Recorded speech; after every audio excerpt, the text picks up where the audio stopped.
Ya terminamos los pares craneales, estábamos viendo el sistema autónomo.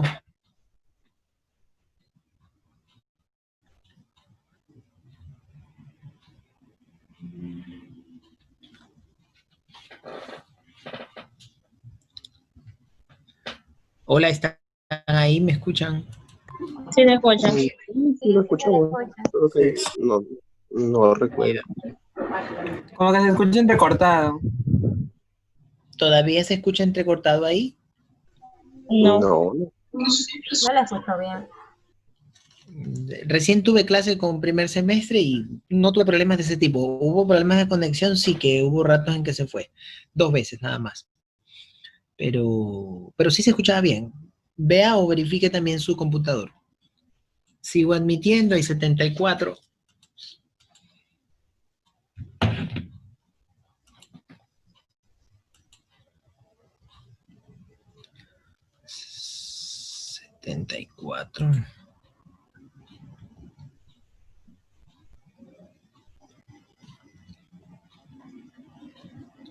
Sala de espera. Ahí puse admitir. Bien.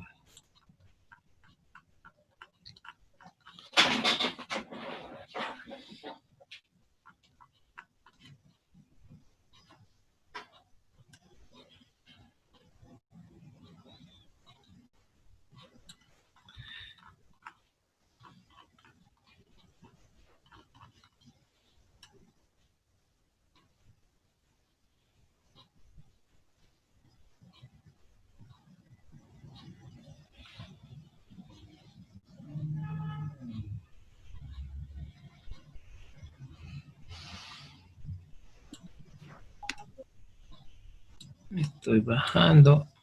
Se quedó.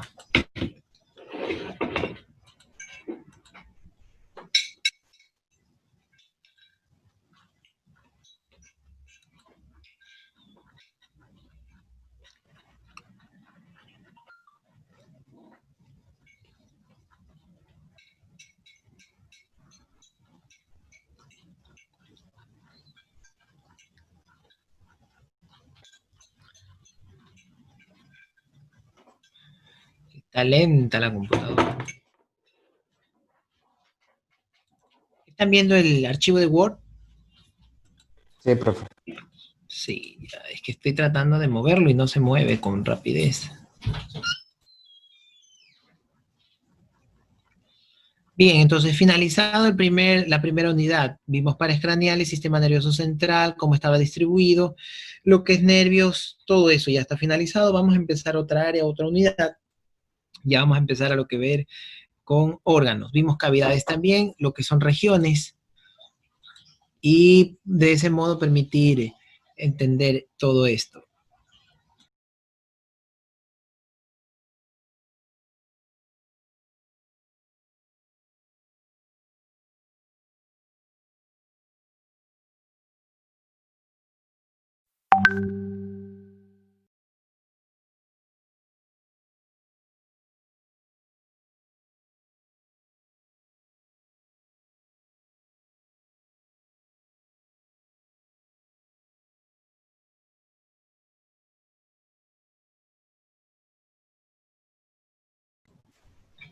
A ver, admitir, minimizo. Bien, vamos a entrar entonces a lo que es vías digestivas, lo que corresponde a semiología digestiva. Dentro de la semiología digestiva, o sea, antes de entrar a órganos como tal, vamos a revisar ciertos nombres o ciertos conceptos que tienen relación con lo que corresponde a semiología digestiva. Admitir, de nuevo les pongo, ahí les voy admitiendo, más 76. Pirosis, ardor o dolor retroesternal. Glosodinia, lengua dolorosa. Odinofagia, dolor al deglutir. Síntomas específicos a nivel del esófago. Disfagia, dificultad al deglutir y al pasaje del bolo alimenticio. Algo hablamos de esto justamente cuando había parálisis que correspondía a un par craneal. Cialorrea, aumento de la secreción salival. Halitosis, mal aliento, puede ser urinoso, de una uremia, de elevación de urea en sangre. Puede ser un cetoacidosis, como un olor a manzana. olor a muguet de una estomatitis candidiásica, pútrido en el absceso de pulmón, dulzón en el coma hepático. Estos son olores característicos que pudiesen hacer sugerencia de una halitosis de alguno de los tipos que se mencionan. Disglusia, alteración de la deglución. Epigastralgia, dolor en punto epigástrico, úlcera gastroduodenal, cáncer gástrico inicial, pancreatitis, colecistitis. Meteorismo, distensión del tubo digestivo debido a la presencia de gases. Meteorismo, timpanismo. Plenitud gástrica, sensación del estómago lleno. Náusea, sensación de asco sin ingerir alimento. Arcada, náusea más esfuerzo de vómito, o sea, una arcada cuando venga un animal que hace y no termina de vomitar o está a punto de vomitar. Esa es una arcada.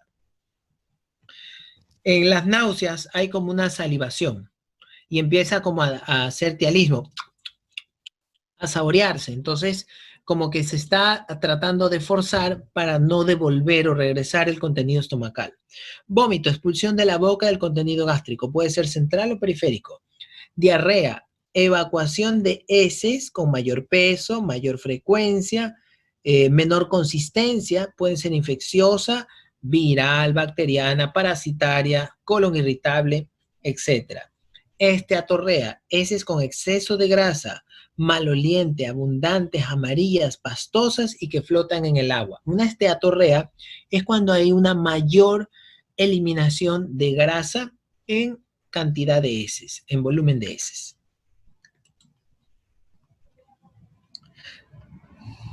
Admitir. Constipación, defecación más espaciada de lo habitual con heces duras. Hematemesis, vómito de sangre proveniente del tubo digestivo. Varicis esofágica, gastropatía erosiva. Hematoquesia.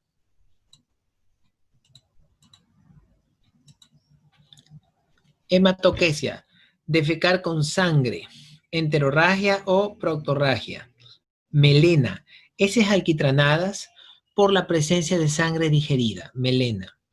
Acolía, heces hipocoloreadas, color de masilla. Ictericia, coloración amarillenta de piel y mucosas por aumento de la bilirrubina en sangre en más de 2 miligramos porcentualmente.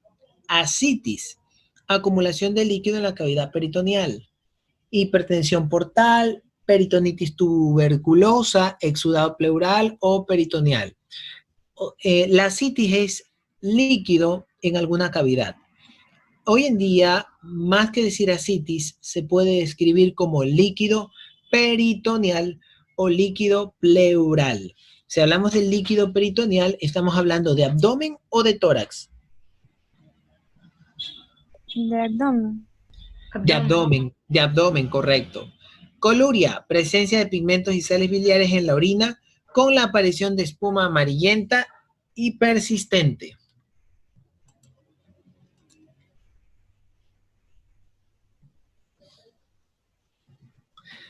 Aparato digestivo, vamos a entrar al aparato digestivo. A ver, alguien que lea, por favor, aparato digestivo. Aparato digestivo. Constan de los siguientes segmentos: cavidad bucal, faringe, exófago, estómago, glándulas accesorias, intestino delgado, intestino grueso. Ok, entonces vimos los segmentos que están constituyendo el aparato digestivo. La puerta de entrada al aparato digestivo, ¿qué área será? Cavidad bucal. La cavidad bucal, correcto. Entonces la puerta de entrada es la cavidad bucal. La cavidad bucal como tal va a estar constituida por diversos elementos, entre los cuales tenemos los siguientes. Puede leer, por favor, cavidad de la boca y ahí lea lo que dice. Cavidad de la boca. Es el espacio delimitado por el paladar duro, las arcadas dentarias, la lengua y la mucosa adyacente. Vestíbulo de la boca, espacio que queda entre los dientes y las encías, y la puerta interna de los labios y los carrillos. Recesos sublinguales laterales. Son los espacios que quedan ventral y lateralmente a la lengua, entre el frenillo de la lengua y la mandíbula.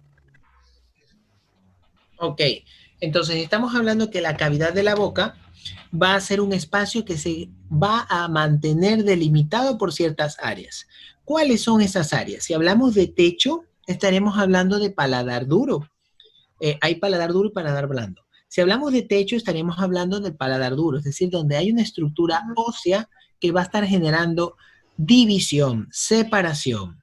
De ahí vienen las arcadas dentarias, la lengua y la mucosa adyacente, o sea, todo el tejido de mucosa adyacente y la lengua. Estaremos hablando de lo que comprende la delimitación. Por arriba paladar duro, hacia atrás paladar blando, en la parte baja la lengua y en las paredes una delimitación por mucosa, mucosa adyacente. Admitir. Vestíbulo de la boca. Es el espacio que queda entre los dientes y las encías y la parte interna de los labios y los carrillos. Es decir, de las mejillas, la cara interna, contra los dientes y las encías. Ese espacio, ese hueco donde ustedes pueden mandar la lengua hacia atrás, están tocándose la mejilla por dentro, esa zona es lo que se conocerá como vestíbulo de la boca. El vestíbulo de la boca, no sé si ustedes han visto los hámsters. ¿Cómo comen los hámsters? ¿Qué hacen? Ellos se guardan la comida ahí ¿En dónde? en el vestíbulo. En los cachetes, correcto. Lo que los hámsters están rellenando es el vestíbulo de la boca. Los hámsters rellenan el espacio que está entre el diente y la cara interna de la mejilla. Ese espacio que se puede extender se le denomina vestíbulo de la boca. Los hámsters depositan su comida y rellenan el vestíbulo de la boca. Ya cuando están en un lugar seguro, la botan, la devuelven y poco a poco la van saboreando y la van consumiendo. El otro lugar van a ser los recesos sublinguales laterales. Los recesos sublinguales son las zonas en las cuales vamos a tener a los lados del frenillo como zona anatómica denominada recesos sublinguales. O sea, está el frenillo de la lengua y lo que queda a los lados se le va a denominar recesos sublinguales. Sub porque están debajo de la lengua y recesos porque están a cada lado del frenillo de la lengua. El frenillo es lo blanquecino que vemos allí.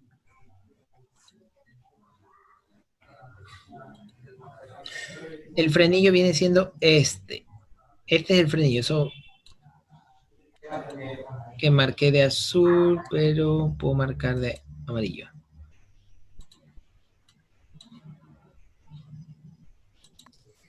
A ver, el frenillo viene siendo este. Ese es el frenillo. Y lo que queda a los lados vienen siendo los recesos sublinguales. ¿Por qué es importante saber dónde quedan los recesos sublinguales? ¿Qué importancia tendrá conocer los recesos sublinguales? Para hablar, Perdón, ¿qué cosa? para pronunciar algunas palabras. Para pronunciar las palabras, ya es una idea. ¿Han escuchado ustedes cuando de forma rápida o de forma urgente, por emergencia, a un individuo X le está dando un infarto y de repente llaman a emergencias y lo más rápido y más fácil que podría llegar a ser, le mencionan a la persona o al que le está acompañando que está sufriendo un infarto?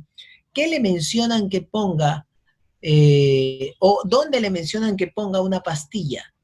Debajo de la lengua. Debajo de la lengua. Le recomiendan que de manera práctica, rápida y en ayuda a, porque no seguramente lo va a solucionar todo, pero es peor que no hacer nada, es colocar una pastilla, ¿sí? Una aspirina por debajo de la lengua. ¿Por qué creen ustedes que se admite, se permite y se habla y se difunde que se haga la colocación de una aspirina debajo de la lengua? Porque puede decir, métetela, póntela en la axila, métetela al oído. ¿Por qué no allá y sí debajo de la lengua? ¿Qué diferencia hay en esa mucosa? ¿Cómo? Llega más rápido al torrente sanguíneo, creo. Correcto, llega más rápido. ¿Y por qué llega más rápido? Porque la absorbe más rápido. Porque lo absorbe más rápido, correcto. La zona de la lengua y más aún la zona de los recesos sublinguales está hipervascularizada. Tan vascularizada está que esa zona va a tener una rápida captación de fármacos de sustancias químicas.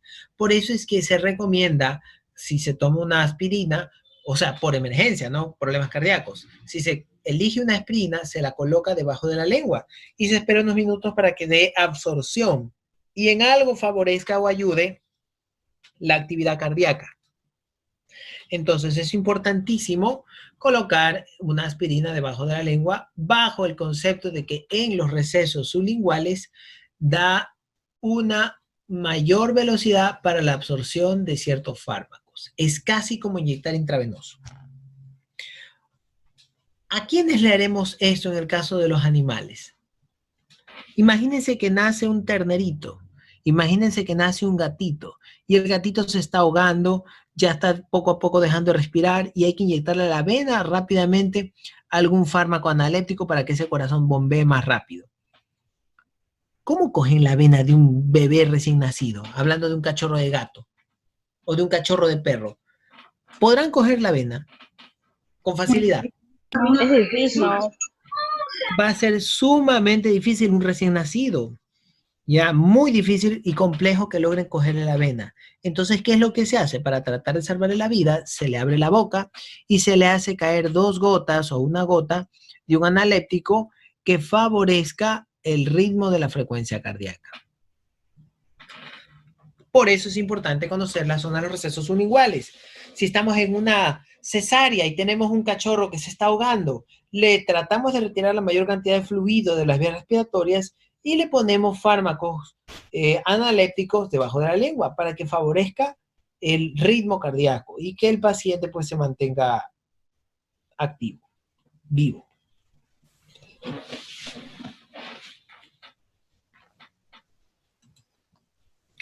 Aquí tenemos otro gráfico. Ya en este gráfico podemos apreciar la cavidad nasal, que está en la parte superior, la cavidad bucal, que está en la parte inferior.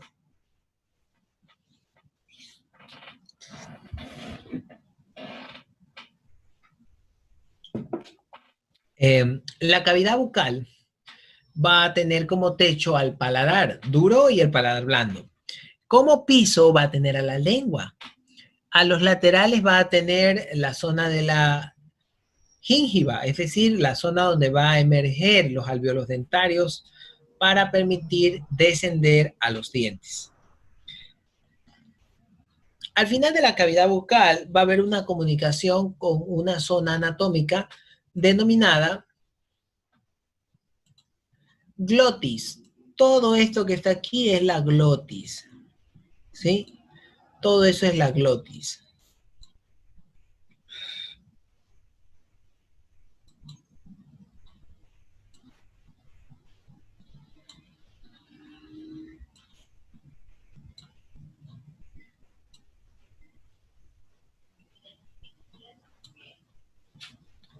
Ya, entonces vemos que el camino final o último de la cavidad bucal se le llama orofaringe. Orofaringe es este que está aquí.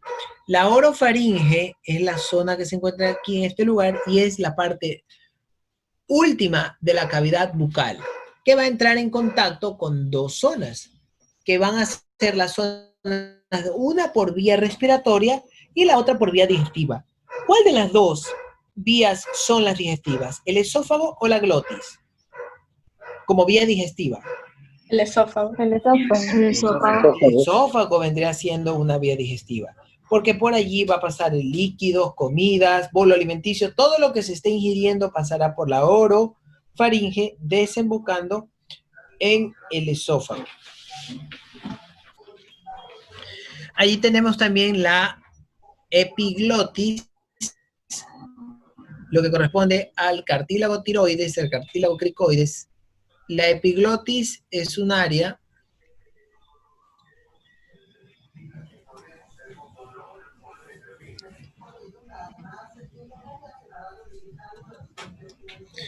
La epiglotis es un área, es la que voy a marcar aquí. Aquí debería ser la epiglotis.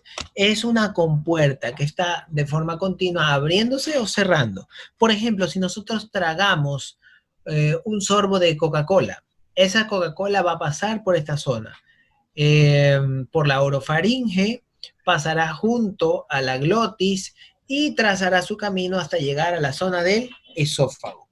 Si esto no ocurre y por algún accidente entra parte de la Coca-Cola a la zona de la glotis, ¿qué respuesta tendrá automáticamente? Toser. Toser, náuseas, tratar de escupir, porque precisamente ese líquido fue a un lugar en donde no debería estar. Estamos hablando de que de ser vía digestiva estaba entrando o penetrando a vía aérea. Estas patologías se dan mucho en pacientes jóvenes. ¿A quién se le tiene que dar de lactar en la etapa de bebé? ¿Quiénes nomás lactan en la etapa de bebé? Mamífero. Los mamíferos, correcto. Entonces, ¿los terneros son mamíferos? Sí. Sí. Claro que sí. ¿El perro es mamífero? Sí. Sí. Correcto. Perro, gato, chivo, todos ellos son mamíferos, a pesar de que a medida que aumenten de edad, su dieta vaya a variar o vaya a ser susceptible a cambios. Borrador.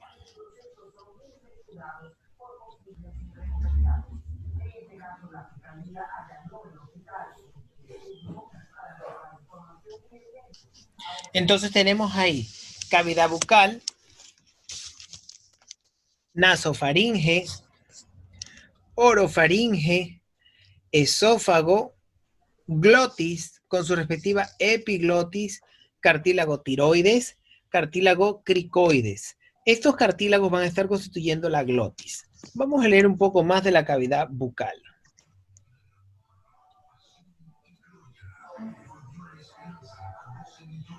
Cavidad bucal. ¿Quién lee, por favor? Es el primer segmento de aparato digestivo. Comprende dos porciones, una llamada anterolateral, vestíbulo de la boca, y la otra la cavidad bucal, propiamente dicha. El límite natural son las encías con los dientes, incisivos, caninos, premolares y molares. Vestíbulo de la boca, comprendido entre la cara de las encías, la cara externa de los dientes y la mejilla con labios. Normalmente está cerrada, excepto cuando el animal abre la boca o hay parálisis. Del número 7 par craneal. Séptimo par craneal, así es. Ok. Cavidad bucal es el primer segmento del aparato digestivo. Comprende dos porciones, una llamada anterolateral, el vestíbulo de la boca, y la otra la cavidad propiamente dicha. En el límite natural son las encías, dientes, incisivos, caninos, premolares y molares. El vestíbulo de la boca, comprendido entre la cara y las encías, la cara externa de los dientes y las mejillas con los labios. Normalmente está cerrada, excepto cuando el animal abre la boca o hay parálisis del séptimo par craneal. El octavo era el vestíbulo coclear. ¿Y el séptimo cuál era? ¿Se acuerdan? El facial. Olfacción. Facial. El facial. Ah, facial. Ah, ya. Porque Sí, facial. olfacción es el 1. Ya, ¿quién más puede leer, por favor? Faringe. Faringe. Es el segundo segmento del aparato respiratorio, fisiológicamente. Cumple doble función. Es un conducto músculo-membranoso. Origen entre las coanas nasales y la cavidad bucal por un lado. Hacia el otro extremo está conectada la laringe y el esófago.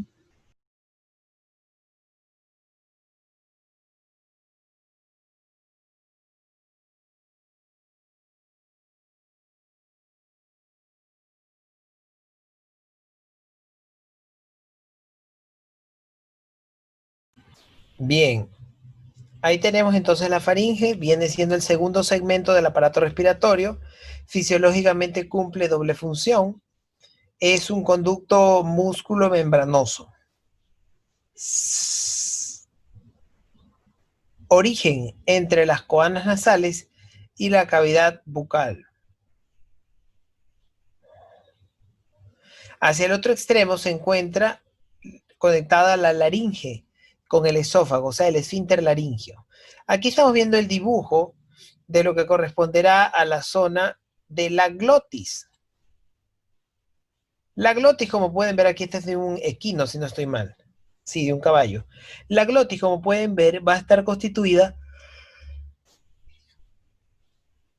por algunos cartílagos. Estos cartílagos por posición van a tener su nombre. Hacia dorsal o superior va a ser un cartílago, el cartílago aritenoides. Hacia los laterales va a ser otro tipo de cartílago. Va a ser cartílago tiroide o tiroides. Hacia caudal, hacia atrás, tiene forma de L invertida. Ese va a ser el cartílago cricoides. Entonces, estos están constituyendo la formación de la glotis. Y la glotis es el previo paso a la tráquea. Y de la tráquea en adelante ya va a llegar a lo que corresponderá como aparato respiratorio o digestivo. ¿Qué aparato será este de la glotis? ¿Cómo lo cualifican? Respiratorio, perfecto. ¿Qué estamos viendo allí? A ver, ¿qué dibujo será ese? ¿Qué estará representando? Una tráquea. Una tráquea. ¿Desde qué posición se está viendo ese dibujo? A ver, traten de tener imaginación. ¿Desde qué lado lo estarán viendo? ¿Desde un lado? Desde arriba. ¿Desde atrás? ¿Desde Dorsal. dónde? Dorsal. ¿Dónde lo están viendo? Dorsal. Exacto, Dorsal. es una vista dorsal, lo están viendo desde arriba, para tratar de corresponder a lo que dice el propietario. De hacer las revisiones.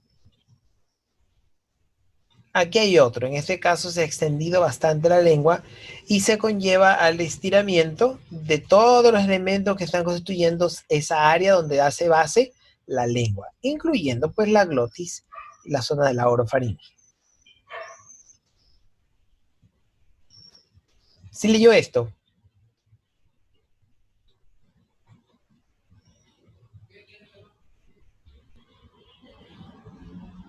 Se acabó.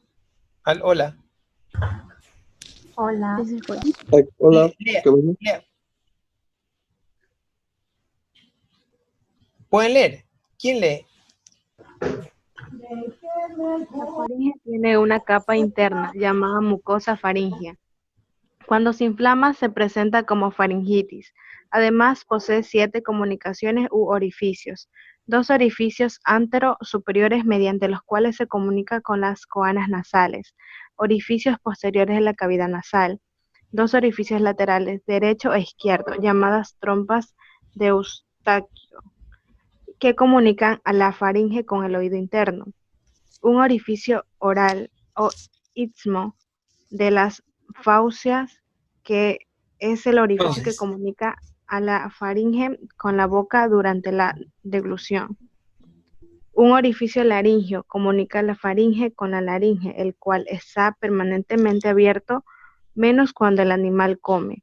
Un orificio esofágico que comunica la faringe con el esófago y sirve exclusivamente para el paso de alimentos. Ok, admitir. Entonces, la faringe tiene una capa interna llamada mucosa faríngea.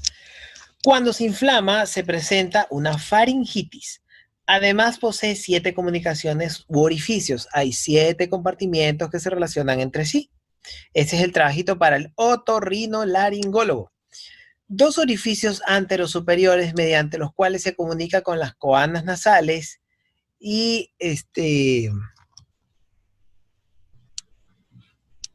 la comunicación está dada, ¿no? Las 7 compuertas ya las vamos a ver más adelante, cuáles son y qué área anatómica estarán delimitadas y delimitándose. 2 orificios laterales derecho e izquierdo, llamadas trompa de Eustaquio, que se comunican a la faringe con el oído interno. El oído interno estaba formado por la zona vestibular, la zona coclear. Coclear.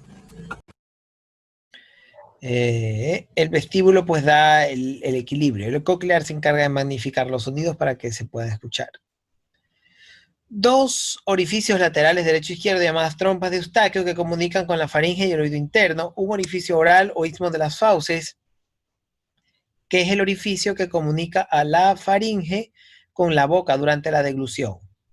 Un orificio esofágico que comunica la faringe con el esófago y sirve exclusivamente para el paso de alimentos. Esófago. ¿Alguien que lea por favor esófago?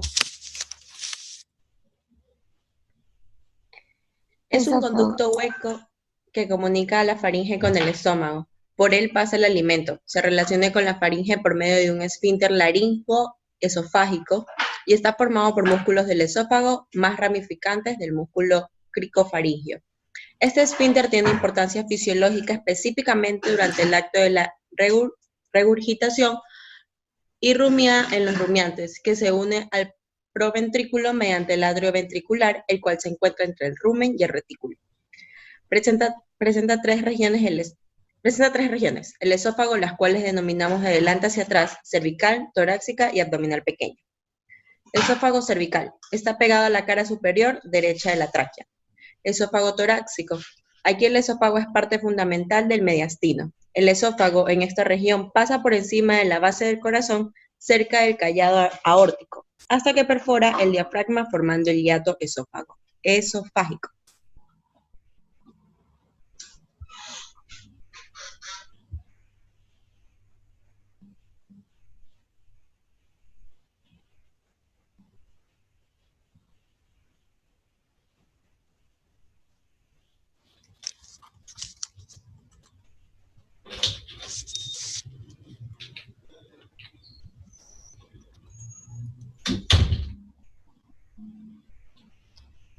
A ver. Hola, hola, hola. Sí, se escucha. Hola. Ya, entonces terminó de leer el esófago, ¿no? Sí. Ya, el esófago es un ducto largo que está comunicando la cavidad bucal con la zona del estómago. El esófago va a tener 3 segmentos. Estos segmentos van a estar delimitados dependiendo del área en el que transcurran. Por ejemplo, si el esófago a continuación de la cavidad bucal transcurre a nivel del cuello, va a ser un esófago externo o directamente vinculado al estómago. Externo. Externo, o sea, no tiene una vinculación con el estómago. Entonces vamos a tener un esófago a nivel del cuello, que sería, el cuello está formado por ¿qué vértebras? Las cervicales. Por las cervicales, correcto. Entonces ese tramo de esófago se llamará esófago cervical. Cervical. Así es, cervical. De allí vendrá un tramo del esófago que penetra al tórax. Entonces ese esófago se llamará esófago Torácico. torácico, correcto. Y vendrá un último tramo muy cortito, muy corto de longitud, no es tan profundo. Este tramo se llamará, estará pasando del tórax al abdomen. ¿Cómo se llamará en abdomen este esófago? Que es muy cortito. Abdominal. Esófago abdominal, correcto. Entonces, es lo que se describió Abdominal. aquí en esta lectura, abdominal, correcto. Entonces, el esófago es un conducto hueco que comunica la faringe con el estómago. Por él pasa el alimento, se relaciona con la faringe por medio de un esfínter laringoesofágico y está formado por músculos del esófago más ramificaciones de los músculos cricofaringios. Este esfínter tiene importancia fisiológica, específicamente durante el acto de la regurgitación y la rumia en los rumiantes, que se une al proventrículo mediante el atrio ventricular, del cual se encuentra entre el rumen y el retículo. Presenta 3 regiones, esófago, denominado esófago cervical, torácico y abdominal. El cervical está pegado a la cara superior derecha, o sea, está más hacia el lado derecho, de la tráquea, a nivel de la zona cervical, del cuello. Esófago torácico. Aquí el esófago es parte fundamental del mediastino. El esófago está en esta región, pasa por encima de la base del corazón, cerca del callado aórtico, hasta que perfora el diafragma formando el hiato esofágico. El estómago abdominal es el pequeño, desemboca en el atrio ventricular entre el rumen y el retículo, o sea, ya está a punto de llegar al estómago. En el caso de los animales de estómago compuesto, en el estómago simple va directo al estómago, el primer segmento que sería el cardias. Estructura del esófago. De afuera hacia adentro tenemos una túnica adventicia, una túnica muscular y una submucosa. La túnica adventicia, esta región en la zona torácica se denomina túnica serosa. Túnica muscular. El esófago posee dos capas musculares, externa e interna. Las fibras musculares que en esta área son difícilmente separables y dispuestas de forma en espiral. La submucosa tiene tres capas. Antes de la mucosa, muy sensibles y tienen una serie de pliegues longitudinales, lo cual contribuye a que el esófago tenga la luz cerrada, excepto cuando el animal come durante la deglución. El esófago se dilata. Irrigación se encuentra a cargo de las ramificaciones de las venas yugulares y del bronco esofágicas a nivel del tórax. Su inervación está a cargo del 10º par craneal. ¿Cuál era el 10º par craneal? Orlogmo patrimo faglonei. El vago. El vago. El vago. El vago. El vago que no era tan vago. Enamoraste. Está subiendo el esófago.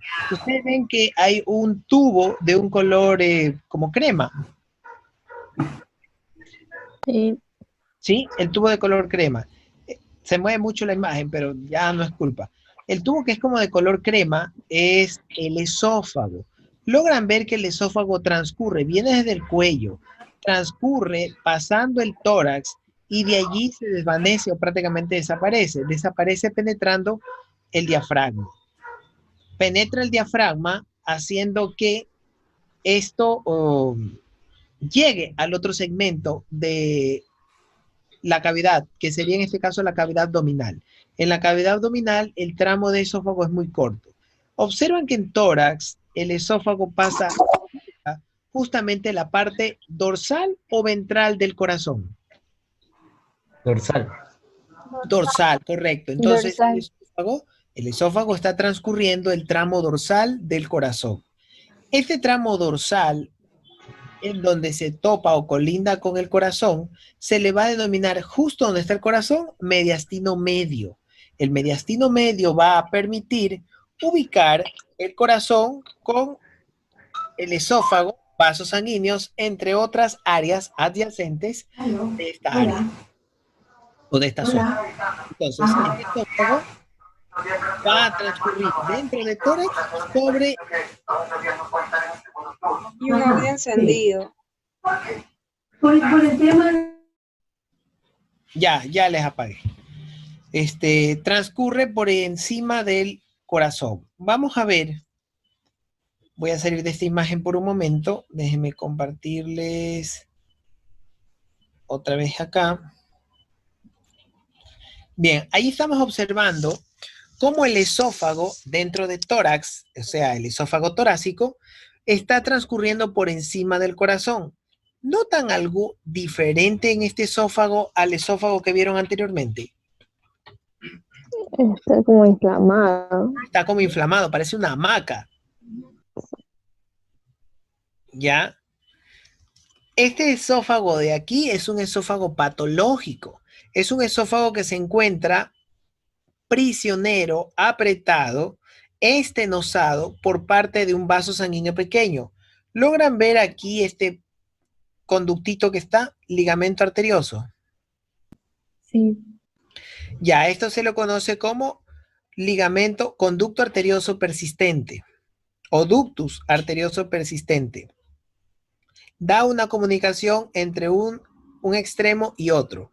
Esta comunicación que se encuentra entre un extremo y otro tiene como objetivo, durante la gestación, vehiculizar de forma más rápida la sangre entre los lados del corazón, ya que en la etapa embrionaria, en la etapa gestacional, ¿los pulmones están activos o inactivos?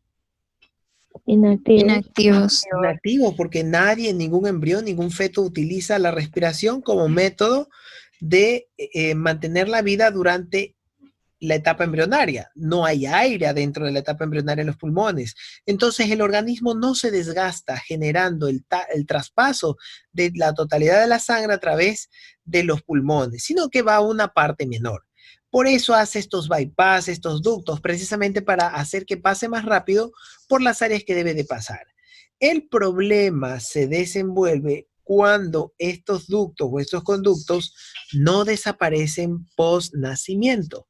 Es decir, que el animal nace y una vez que nace, definitivamente estos ductos o conductos deben irse amilanando, reduciendo, para que paulatinamente lleguen a desaparecer.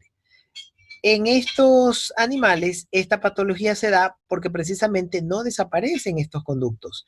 Y en vez de desaparecer, se tienden a engrosar, se tienden a hacer más grande, ocasionando que el desarrollo que sea mayor va a ser prisionero, en este caso el esófago, como lo están viendo ahí. Lo están viendo allí.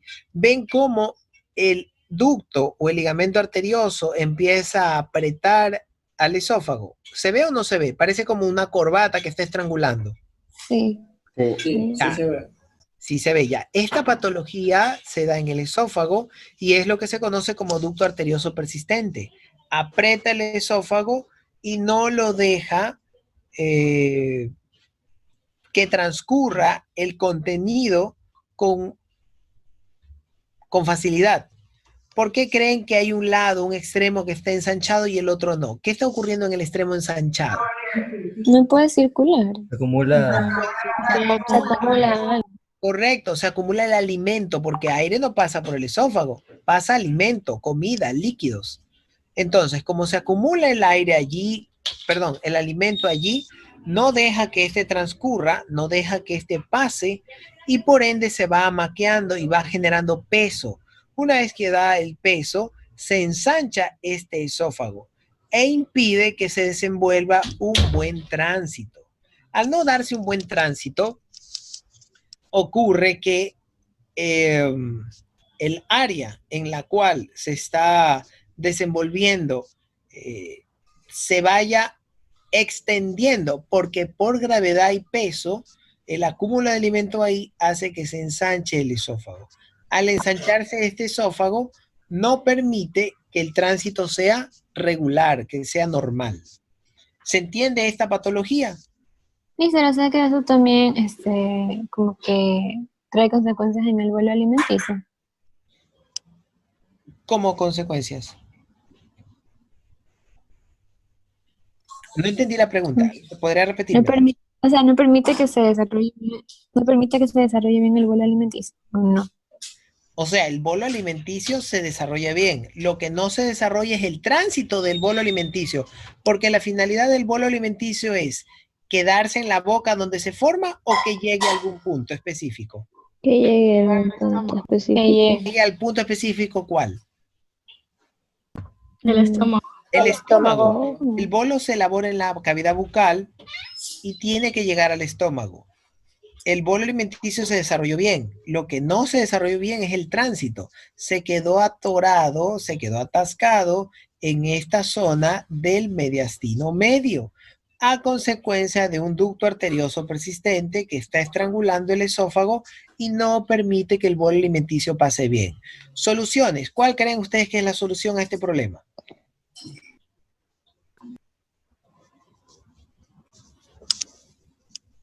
Una cirugía. ¿De qué? ¿Qué es lo que operan? ¿La cirugía es en abdomen o en tórax? En el tórax. En tórax, ya, correcto. ¿Qué creen que se debería de hacer?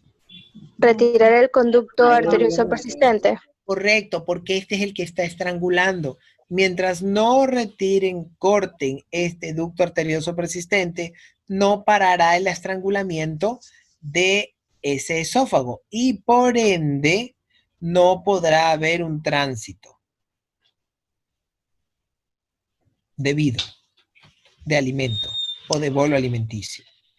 Profesor, ¿qué sucede si ese ducto arterioso se rompe solito? Se queda liberado el tránsito.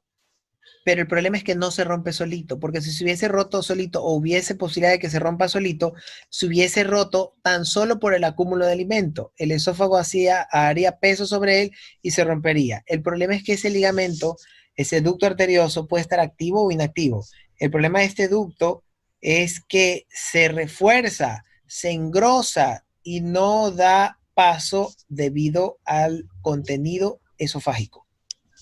Pero entonces ese conducto que no es tan importante para que se pueda sacar, o se tiene que volver a conectar una vez Este sacado. ducto fue importante.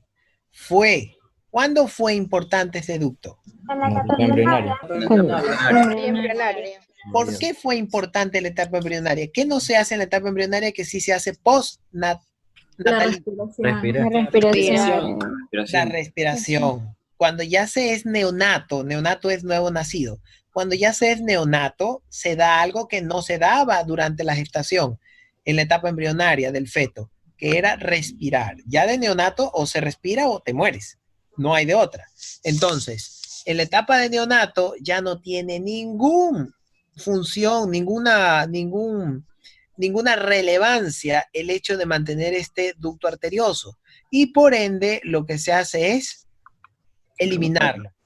El cuerpo lo va haciendo más fino hasta que se va disipando y se va separando. O se hace muy fino y no perturba para nada el tránsito esofágico. Excepcionalmente ocurren problemas en los cuales en vez de desaparecer, se pone más grueso, más duro, más firme y empieza a estrangular el esófago. Son patologías excepcionales genéticas, porque ya se nace con esta predisposición. El Doctor, esófago, disculpe, ¿qué tan riesgoso es la operación? súper riesgosa porque hay que abrir tórax. O sea, Pero se es lo considera único que una se puede salvar. cirugía al corazón, me imagino, porque es una Junto al arteria. corazón. Pero igual, se abre la cavidad y están viendo el corazón como brinca, como da las pulsaciones.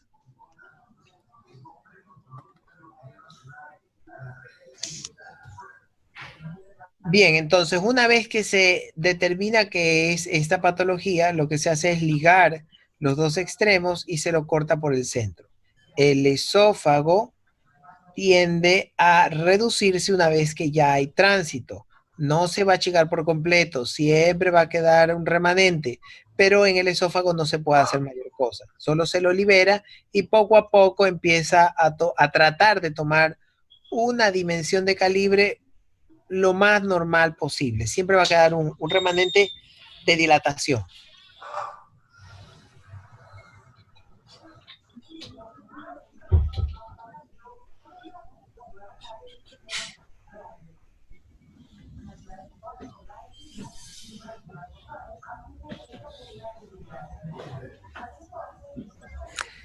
Bien, vamos a entrar ahora al estómago de los rumiantes.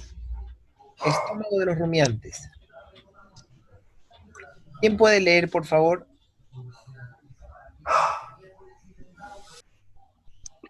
Está formado por 4 compartimientos, de los cuales los 3 primeros son proventrículos y el último es el estómago verdadero, llamado abomasum o cuajar. Los 3 proventrículos son rumen, llamado el herbario, ventrículo llamado retículo, redecilla o bonete, omaso llamado omasum o librillo. Rumen es el más grande de las 4 cavidades del estómago, correspondiendo al 80%. Ocupa íntegramente la mitad izquierda del abdomen, con excepción del espacio que está ocupado por el vaso, riñón izquierdo y parte del intestino delgado. También ocupa parte de la mitad derecha de la cavidad abdominal. Para su descripción externa, presenta 2 superficies, 2 extremidades y 2 bordes o curvaturas. Superficie izquierda o parietal convexa, cubierta por una membrana serosa. se relaciona en vida con la concavidad izquierda del diafragma, con el músculo oblicuo abdominal interno.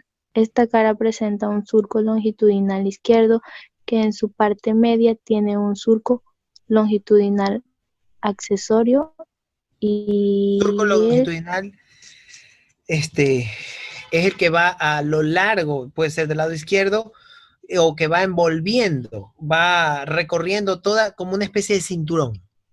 Siga.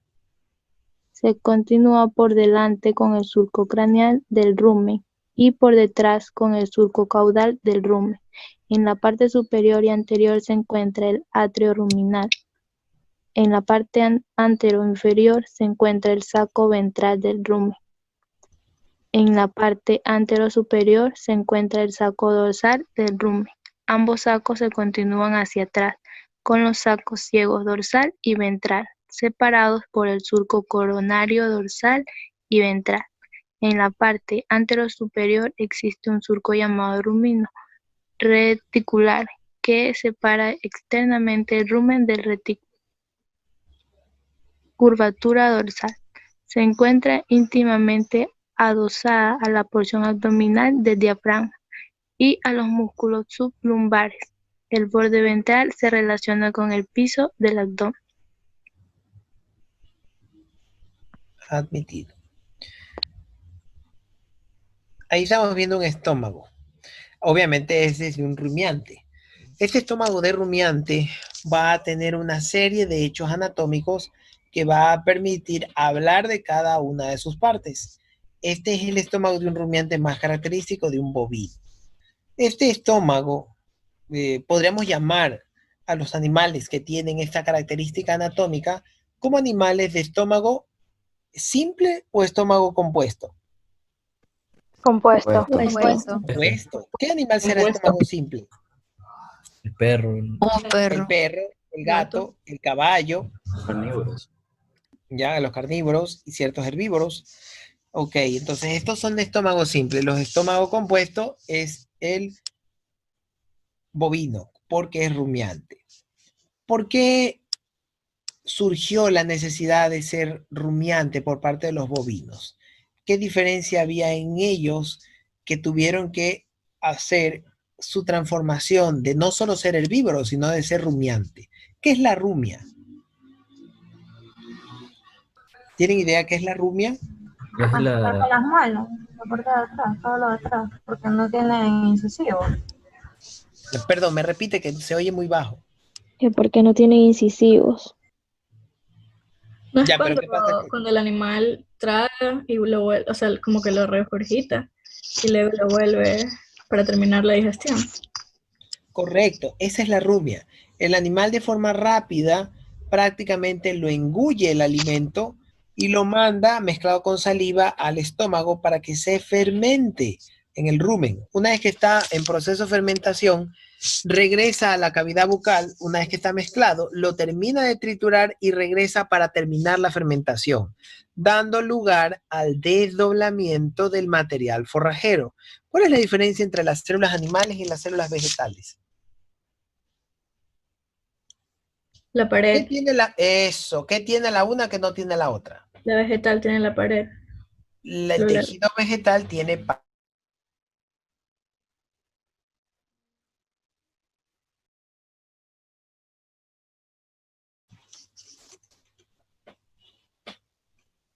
¿el que tiene pared o el que no tiene pared? ¿Qué? ¿Cuál será el de más El vegetal fácil? sí tiene pared. La pregunta es, ¿cuál es el más fácil de digerir, de desdoblar? El que no tiene pared, creo. El que no consume material forrajero vegetativo que tiene pared celular, ¿lo tendrá más fácil o más difícil? Es fácil. ¿Tiene pared? El que tiene pared sí es más Más difícil. difícil, si tiene pared. Más difícil. Lo tendrá más difícil. Y peor aún, por el hecho de que tiene un diseño para poder comer un material forrajero de mala calidad. Obvio que esto no es lo que se requiere en producción, sino que coman lo mejor para tener las mejores características y la mejor producción. Pero en la época de antaño, cuando no había más que pequeñas colonias de bovinos, animales silvestres, bovinos, pues simplemente ellos se daban el lujo, por decirlo así, había tan grandes extensiones de pastizales, de forrajes de mala calidad, que había una deficiencia de comida. Entonces este tipo de animal tuvo que aprender a desarrollar la capacidad de engullir de pésima calidad y poder, a pesar de ser de pésima calidad, ir sumando los nutrientes y las proteínas que se encontraban en ellos para poder adquirir minerales, oligoelementos y todo lo nutricio para formar tejido y mantener las actividades fisiológicas. Y esto solo lo pudo hacer la división del trabajo. Una cosa hace el rumen, otro el lumento, otro el abomazo, otro el lomazo. Entonces así se fue dividiendo el trabajo por parte de estas cámaras de compartimientos para poder asimilar lo mejor posible. Uno fermenta, el otro desgrosa, el otro reabsorbe. Entonces un trabajo mancomunado y equipo que va a dar lugar a asimilar sustancias nutritivas para precisamente poder mantener la situación fisiológica del individuo.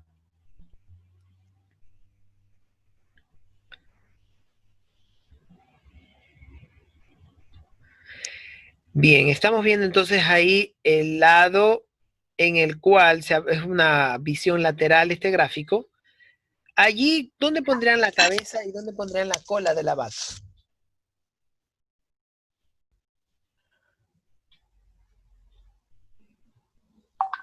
¿Dónde estaría la cabeza y dónde estaría la cola de esa vaca? La cabeza estaría por donde dice retículo. O sea, del lado de retículo. Y la cola por donde está el 9.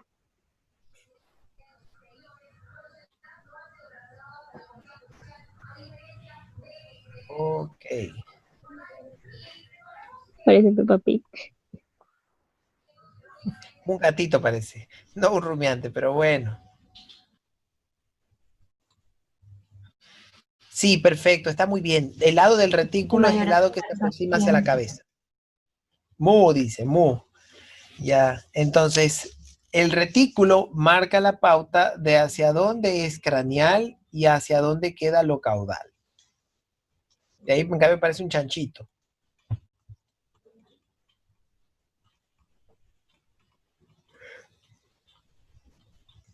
Bien, vamos a seguir.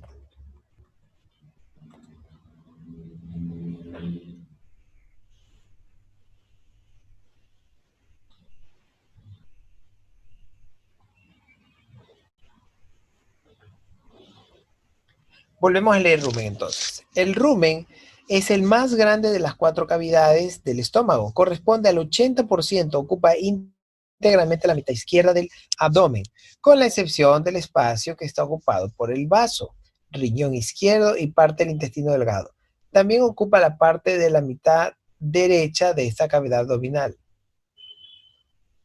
Para su descripción externa, presenta 2 superficies, 2 extremidades y 2 bordes o curvaturas. Superficie izquierda. Admitir.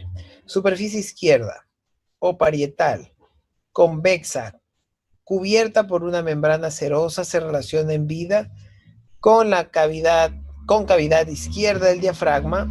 En el músculo oblicuo abdominal interno, esta cara presenta un surco longitudinal izquierdo, esto es externo ya, un surco longitudinal izquierdo que en su parte media tiene un surco longitudinal accesorio. Entonces, el surco longitudinal izquierdo continúa por delante con el surco craneal del rumen y por detrás con el surco caudal del rumen. En la parte superior y anterior se encuentra el atrio ruminal. En la parte anterior inferior se encuentra el saco ventral. En la parte antero superior se encuentra el saco dorsal del rumen. Ambos sacos se continúan hacia atrás con los sacos ciegos dorsales y ventral separados por un surco coronario dorsal y ventral. En la parte anterior existe un surco llamado rumino reticular que separa externamente el rumen del retículo. Curvatura dorsal. Se encuentra íntimamente adosada a la porción abdominal del diafragma y los músculos lumbares. El borde ventral se relaciona con el piso del abdomen.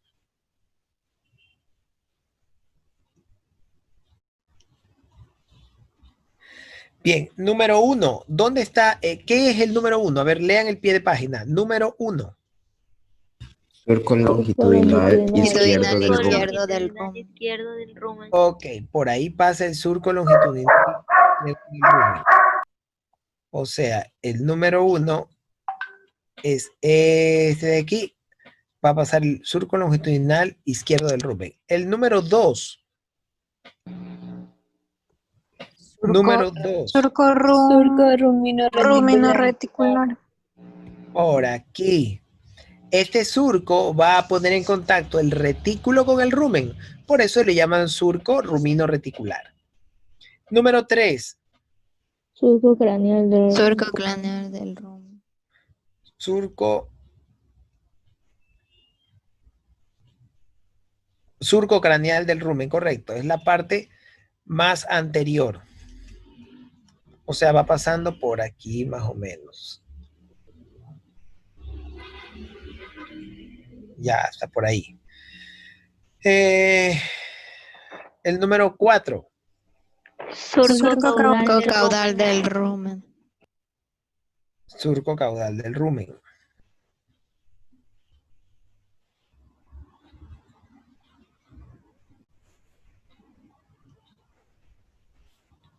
Ahí está el surco caudal del rumen. Número 5 y 6. Surco coronario dorsal. Surco coronario dorsal. 5 y 6. Terminemos de ponerle bien el nombre a esos surcos coronarios dorsales. Surco coronario dorsal y ventral izquierdos. Si decimos el surco coronario dorsal, significa que va para arriba. Y si decimos surco coronario ventral, quiere decir que va para arriba o para abajo. Para abajo. Para abajo. Para abajo, obviamente va para abajo, favoreciendo la subdivisión de estos surcos. Bueno, estos surcos, una vez que se han forzado y se han delimitado en la superficie del aparato digestivo,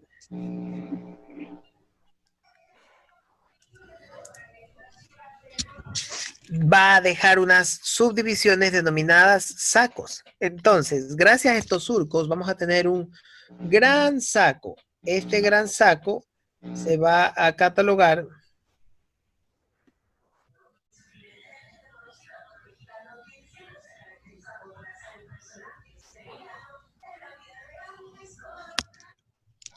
Tenemos entonces el saco dorsal del rumen, que es todo esto de aquí, el saco dorsal, porque va para arriba.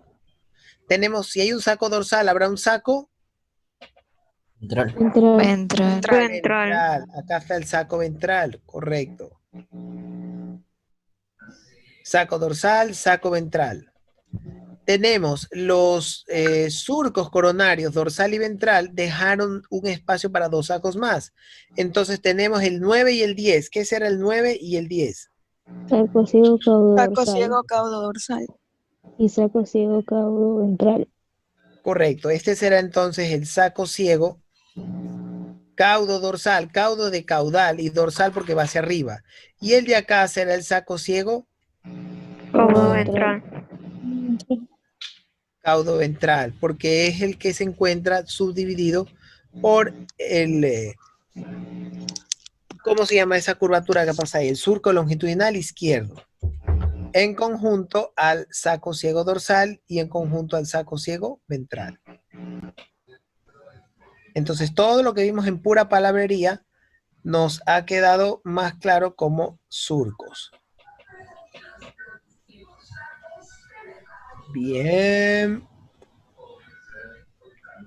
Alison del Valle. ¿Está Alison del Valle? Sí, aquí, profesor. Alison, por favor, marque dónde se encuentra el surco. Marque un surco, el que usted quiera.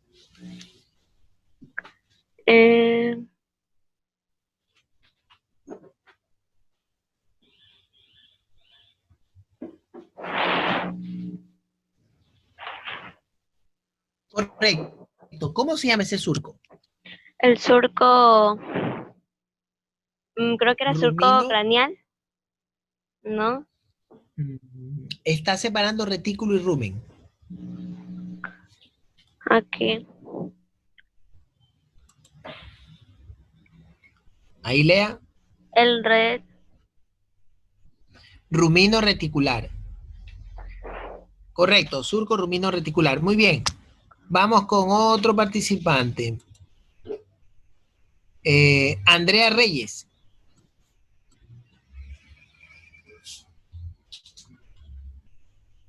Andrea Reyes.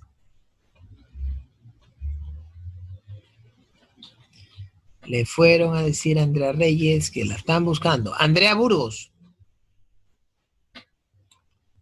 Hola. Andrea, nombre el surco que continúa después del surco rumino reticular. ¿Qué No me lo surco sé. Puse atención, pero tengo buena memoria. Gracias.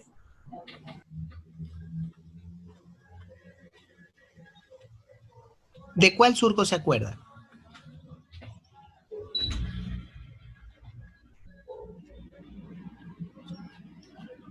Siga participando, Andrea. Judith Astudillo. Judith Astudillo.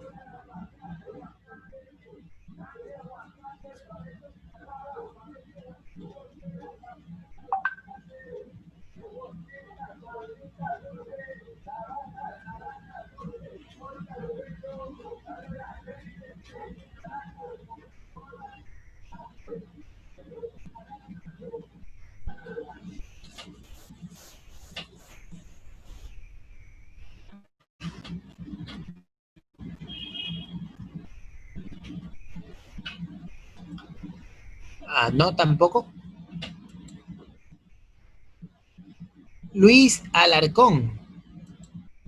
Aquí presente. A ver, Luis, ¿qué surco se encuentra ahí entre el 2 y el 3?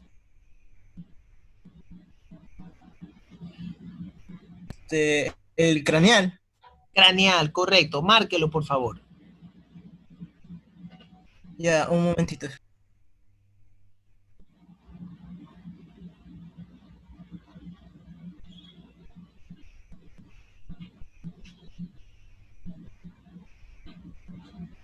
¿Ese? No se ve. Ah, ya, ahí salió.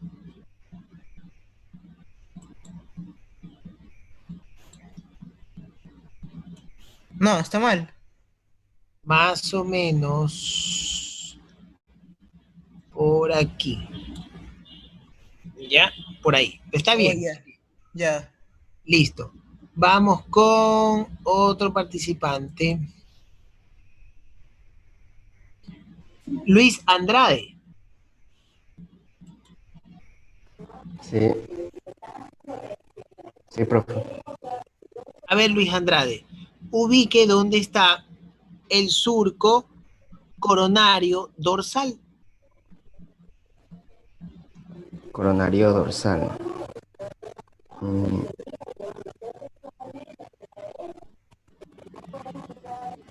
No es... No me acuerdo. Doc, si yo lo digo, ¿puedo tener una participación?